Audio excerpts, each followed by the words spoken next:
गुरु जी का आशीर्वाद हमको सदा मिलते रहा है और मिला भी है। हमारी बात भी हुई है और क्योंकि उनका आज के दौर में पार्टी में उनका भी कुछ नहीं चलता। अगर चलता होता तो हमको बाहर ही नहीं निकलने देते, इसीलिए उनका आशीर्वाद मेरे पास है। इसका मतलब है गुरु जी का संपत्ति है आप बीजेपी ज्वाइन किए। अब जब वो उनका कुछ चल ही नहीं रहा है तो फिर तो सहमति समझो, क्योंकि अगर चलता तो हमको घर से निकलने थोड़ी देते।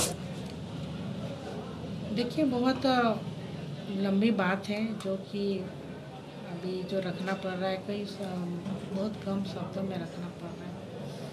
दुर्गा सोरेन जी की मौत का जांच मैं मांग कर रही हूँ और उनकी जो मौत हुई है ऐसे संदेह स्थिति में मौत हुई है।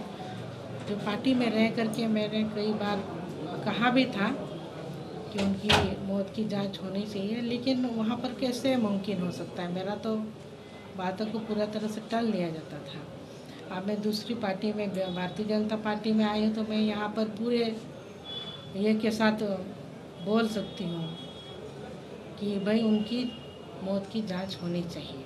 हम मांग भी रहे हैं। मौत की क्या वजह मांगती हैं? अब जब जांच होगी तो उसके बाद पता चलेगा ना। एक बार जांच तो हो, और आने वाले दिनों में हमारी सरकार बन रही है और जितनी भी जो समस्या हुई, जितनी भी चीज़ों का इस तरह का गुमनाम में हुआ है, जैसे परीक्षाएं संबंधित कौन सी गिरोह है, हमने जो अभी मीटिंग में कहा कि किसकी इतनी मजाल है, कौन टीम है, कौन सी गिरोह है जो इस तरह के काम कर रहे हैं, उनके चेहरे से ये नकाब उठनी चाहिए। सारी चीज़ों का जांच होगा। आने वाले दिनों में हमारी सरकार बनेगी ही और 14 के 14 लोकसभा सीटों में हम लोग कमल खिलाने का काम करेंगे।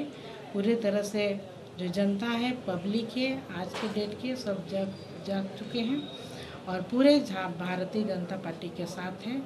हम लोग जीतने जा रहे हैं। मैडम, एक ये बात है, शिबू सोरेन की आप बहू है और ऐसे में जाकर अपने क्षेत्र में जब वोट मांगेगी तो कैसे मांगेगी? आप बीजेपी के अभी आप कैंडिडेट हो गए। देखिए, ये मेरे लिए बहुत मुश्किल काम नहीं है, क्योंकि पब्लिक मेरे जीवन स्तर को शुरू से ही जानते हैं। इसीलिए मेरे साथ में आज तक पब्लिक है और अभी जो हम देख रहे हैं सबसे ज़्यादा उत्साहित जब जेएमएम में थे, उससे भी कई ज़्यादा उत्साहित पब्लिक अभी है। तो ये प्रमाण करता है कि हमको बहुत ज़्यादा कुछ कहने की ज़रूरत नहीं पड़ेगी। पब्लिक समझती है और हमको भारी मतों से जिता करके भेजेंगे। सोरेन परिवार की बड़ी पुत्रवधू और भाजपा प्रत्याशी किस प्रकार से तालमेल बिठा पाएंगे?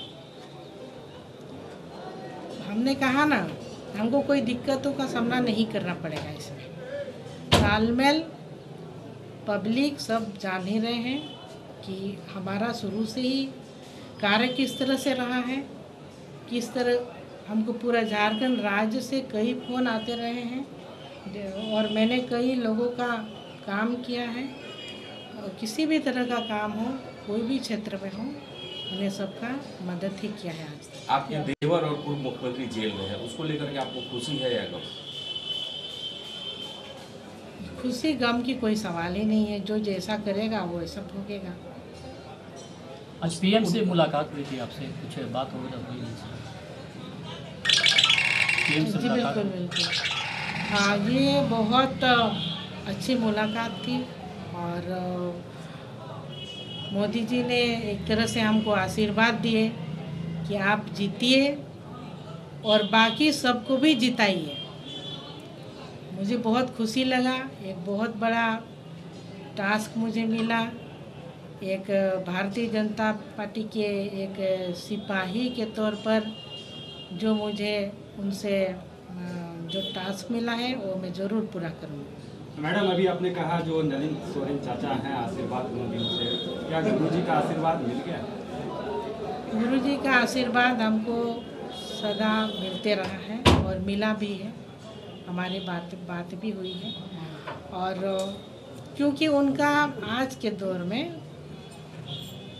पार्टी में उनका भी कुछ नहीं चलता। अगर चलता होता तो हमको बाहर ही नहीं निकलने देते, इसीलिए उनका आशीर्वाद मेरे पास है, मेरे साथ। इसका मतलब है गुरुजी का संपत्ति है, आप बीजेपी ज्वाइन किए। अब जब वो उनका कुछ चल ही नहीं रहा है तो फिर तो सहमति समझिए, क्योंकि अगर चलता तो हमको घर से निकलने थोड़ी देते। बीजेपी में चुनाव में पार्टी के एजेंडे के अलावा सीता सोरेन के भी एजेंडे पे काम करेंगे, बोलेंगे आप उसको? आपके भी अपने एजेंडे होंगे। पार्टी के जो एजेंडा है वो सर्वोपरि है और उस एजेंडा में कोई कमी नहीं है। उसमें मेरी भी जो सोच है कि किस तरह की विकास होनी चाहिए वो सारे उसमें है, तो मैं सहमत हूँ सभी एजेंडे से। किस तरह से होगा ट्रेजेडी? पहले से ही मेरे पूरा झारखंड वासी पहले से ही मेरे साथ स्वर्गीय दुर्गा सोरेन जी के सपनों को लेकर के मेरे साथ पहले से ही सभी खड़े रहे, और अभी मुझे पूरी तरह से आश्वासन मिला है कि जहां हम हैं वहां वो लोग भी साथ हैं।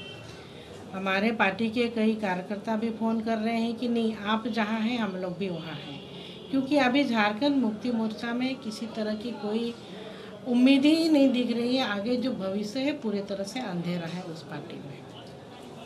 मैडम, ऐसी भी संभावना लगती है कि क्षेत्र में जब निकलेंगे तो जेएमएम के पे जो कार्यकर्ता है विरोध करेंगे। आप लोग गवाह होंगे, कहीं से भी कोई विरोध का भावना चाहे विचार चाहे कुछ भी आप लोग को नहीं दिखाई देगा। सभी मेरा मान सम्मान करते थे, करते रहेंगे, और मेरे साथ सभी जेएमएम के कई कार्य जुड़े हुए हैं। धन्यवाद। पहले तो मैं यशस्वी प्रधानमंत्री नरेंद्र मोदी जी को, अमित शाह जी को, जेपी नड्डा जी को मैं धन्यवाद देती हूँ, जो कि अपने विशाल परिवार में मुझे जगह दिए और बहुत बड़ी सम्मान मुझे दिए। इसके लिए मैं उन सबको धन्यवाद देती हूँ। आप लोगों का जो कहना है कि दुमका विधानसभा का जो प्रत्याशी है लोकसभा का नलिन सोरेन जी को बनाए गए, कोई बात नहीं, वो मेरे अभिभावक रहे, मेरे चाचा हैं, उनसे मैं आशीर्वाद ही लूँगी, जीत का आशीर्वाद लूँगी, क्योंकि जो लोकसभा है वो मेरा कर्म भूमि है, मेरे पति का भी कर्म भूमि रहा है, पूरा झारखंड ही रहा है जबकि, और यहाँ पर जो 24 साल हो गए आप तक विकास से अछूता है। तो उन विकास की सारी मुद्दों को लेकर के आज बहुत बड़ी चुनौती भी है कि इतने साल में आखिर विकास क्यों नहीं हुआ।